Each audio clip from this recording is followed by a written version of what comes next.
दोस्तों, सबसे पहले मैं आपको यह विश्वास दिलाना चाहता हूँ कि इस कहानी के अंत तक आपके चेहरे पर एक मुस्कुराहट होगी, क्योंकि इस कहानी को अंत तक ध्यान से सुनने के बाद आप कुछ ऐसा जान लेंगे जो इस जीवन के रूपांतरण के लिए काफ़ी है। तो चलिए इस कहानी की शुरुआत करते हैं। दोस्तों, एक बार एक लड़का एक महात्मा के पास आता है और उनसे कहता है कि महात्मा जी, मेरे जीवन में बहुत अशांति है और कृपा कर मेरा मार्गदर्शन करें जिससे कि मैं इस अशांति से छुटकारा पा सकूं। वे महात्मा उस लड़के से पूछते हैं कि तुम्हारे जीवन में अशांति क्यों है।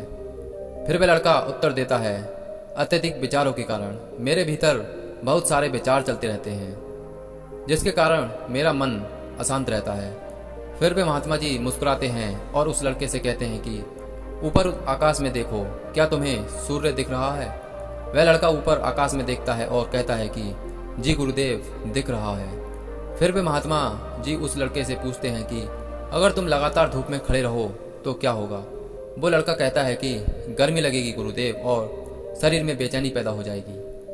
फिर वे महात्मा जी उस लड़के से पूछते हैं कि अगर धूप में खड़े रहने से तुम्हें गर्मी लगती है तो इसमें दोष किसका है, सूर्य का, गर्मी का या तुम्हारा। वो लड़का थोड़ी देर सोचता है और कहता है, कृपा कर आप ही बताइए गुरुदेव।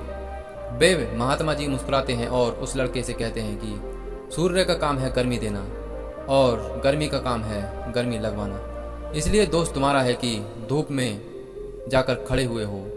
तुम चाहो तो तुम छाया में जाकर बैठ सकते हो। ठीक उसी प्रकार हमारे मन का स्वभाव है विचारों और भावनाओं की खिचड़ी पकाना, और विचारों और भावनाओं का काम है तुम्हें दिशा दिखाना। अब उस दिशा में तुम्हें चलना है या नहीं, यह सिर्फ तुम्हारे हाथ में है। देखो, ध्यान से समझो कि विचार और भावनाएं समस्या नहीं है, बल्कि तुम्हारा उनसे जुड़े रहना समस्या है।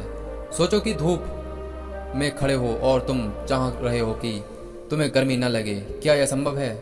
अगर तुम्हें गर्मी से बचना है तो तुम्हें अपनी जगह बदलकर धूप से छाया में जाना है। मनुष्य होने के 4 आयाम हैं, तन, मन, दिल और बुद्धत्व। दोस्तों, बुद्धत्व यानी कि बुद्ध के परे की स्थिति है, उसे बुद्धत्व कहा जाता है।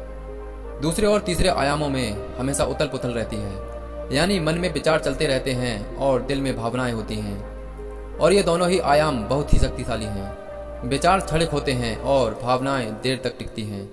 इसे तुम ऐसे समझो जैसे कि कल तुम जिसे खोने से डरते थे आज वो तुम्हारे पास नहीं है और आज तुम्हें उसकी कमी महसूस नहीं होती है।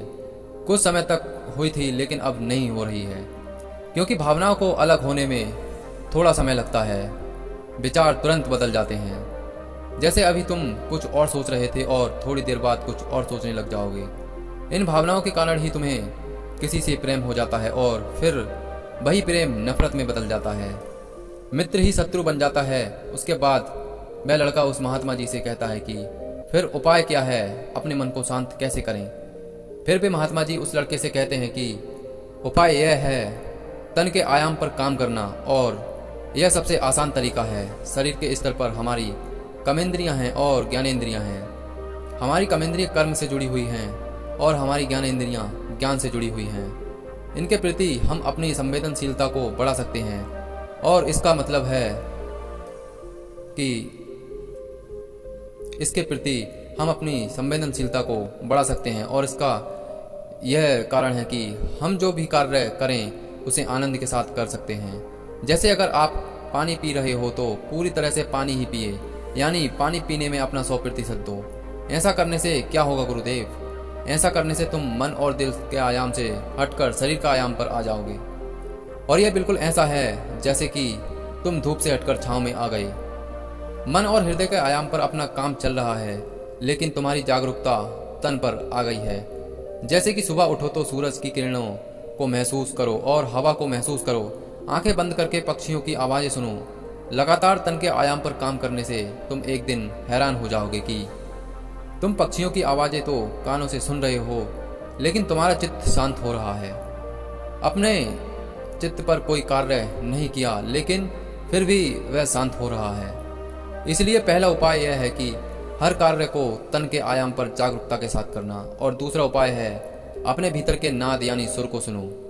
फिर वह लड़का महात्मा जी से पूछता है कि गुरुदेव, अपने भीतर के सुर को कैसे सुने। फिर भी महात्मा जी उससे कहते हैं किसी शांत जगह पर जाओ जहाँ पर कोई शोर ना हो और अपनी आंखें बंद करो और अपने भीतर के सुर को सुनने का प्रयास करो।